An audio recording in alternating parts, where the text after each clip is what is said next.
వరంగల్, ఖమ్మం, నల్గొండ పట్టభద్రుల ఎమ్మెల్సీ ఉప ఎన్నిక కౌంటింగ్ ప్రక్రియ కొనసాగుతోంది. పట్టభద్రుల ఎమ్మెల్సీ స్థానానికి గత నెల 27న పోలింగ్ జరగగా ఇవాళ ఓట్ల లెక్కింపు జరుగుతోంది. నల్గొండ పట్టణ శివారు దుప్పలపల్లి గోదాంలో జరుగుతున్న కౌంటింగ్ ప్రక్రియపై మరింత సమాచారం మా ప్రతినిధి ఈశ్వర్ అందిస్తారు. ఖమ్మం, నల్గొండ పట్టభద్రుల ఎమ్మెల్సీ ఉప ఎన్నిక కౌంటింగ్ ప్రక్రియ అయితే ప్రశాంత వాతావరణంలో కొనసాగుతుంది. ఉదయం 8 గంటలకైతే ఈ ప్రక్రియ ప్రారంభమైంది. ఉదయం నుంచి కూడా బ్యాలెట్ బాక్స్లో నమోదైనటువంటి ఓట్లన్నింటిని కూడా ఒక చాట పేర్చి 25 గంటలుగా అయితే ఈ బండిల్స్ అన్నింటినీ ఏర్పాటు చేసి తర్వాత వీటిలో ఇన్వాలిడ్ ఓట్లు ఎన్ని ఉన్నాయనేది మొత్తం సపరేట్ చేసి తర్వాత రెండో ప్రక్రియలో చెల్లుబాటు కాని ఓట్లన్నింటిని కూడా పక్కన పెట్టి వాటన్నింటిని కౌంట్ చేస్తారు. తర్వాత మొదటి ప్రాధాన్యత ఓట్లు ఎన్ని అయితే నమోదయ్యాయో వాటన్నింటిని కౌంట్ చేస్తారు. వీటిలో కనుక మొత్తం పోలైన ఓట్లలో కనుక 50% పైన ఒక ఓటు కనుక నమోదైనట్లయితే దాన్ని ప్రయారిటీగా గమనించి వాటికైతే ఫస్ట్ ప్రయారిటీగా గమనించి విజేతను అయితే ప్రకటించే అవకాశం ఉంది.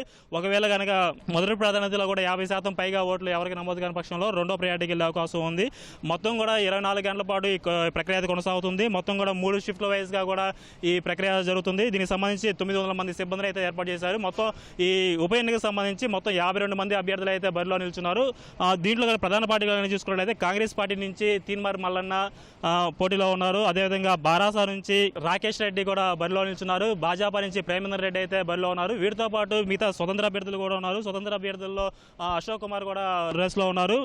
వీరందరూ కూడా 52 మంది మొదటి ప్రాధాన్యత ఓట్లు కనుక మంచి ఆధిక్యం వచ్చి 50% కనుక ఓట్లు పోలయ్యి వచ్చినట్లయితే రేపు ఉదయం 6 గంటలకల్లా ఫలితాలు వచ్చే అవకాశం ఉంది. ఒకవేళ మొదటి ప్రాధాన్యతలో కనుక రాని పక్షంలో రెండో ప్రయారిటీకి వెళ్ళే అవకాశం ఉంది. రెండో ప్రయారిటీ కనుక వెళ్తే మరో 2 రోజుల పాటు కూడా ఈ ప్రక్రియ కొనసాగే అవకాశం ఉంది. దీనికి సంబంధించినటువంటి ఎన్నికల ఈ కౌంటింగ్ ప్రక్రియకి సంబంధించి మొత్తం కూడా ఎప్పటికప్పుడు ఆర్ఓ దాసరి హరిచంద్ర అయితే పర్యవేక్షిస్తున్నారు. ఎక్కడ ఎలాంటి ఇబ్బందులు లేకుండా అయితే పటిష్ట బందోబస్తు కూడా ఏర్పాటు చేశారు. మొత్తం 800 మంది పోలీస్ సిబ్బంది అయితే ఇందులో పనిచేస్తున్నారు. దీంతోపాటు ఈ కౌంటింగ్ హాల్లో కూడా సరైన మౌలిక వసతులు కూడా ఏర్పాటు చేశారు. మొత్తం కూడా ఈ ఉప ఎన్నికకు సంబంధించి మొత్తం 4,63,839 మంది పట్టుభద్రులు ఉండగా దీంట్లో 3,36,000 మంది అయితే తమ ఓటు హక్కును వినియోగించుకున్నారు.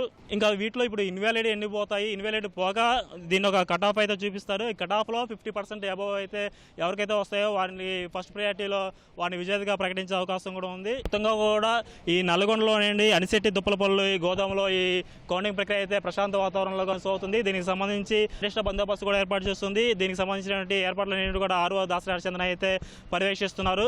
ఒక్కొక్కరు కూడా ఇక్కడ కౌంటింగ్ కేంద్రానికి వచ్చి ఈ కౌంటింగ్ ప్రక్రియ ఎలా జరుగుతుంది, ఎవరికి ఓట్లు పోల్ అవుతున్నాయి ఏంటనేది కూడా చూస్తున్నారు.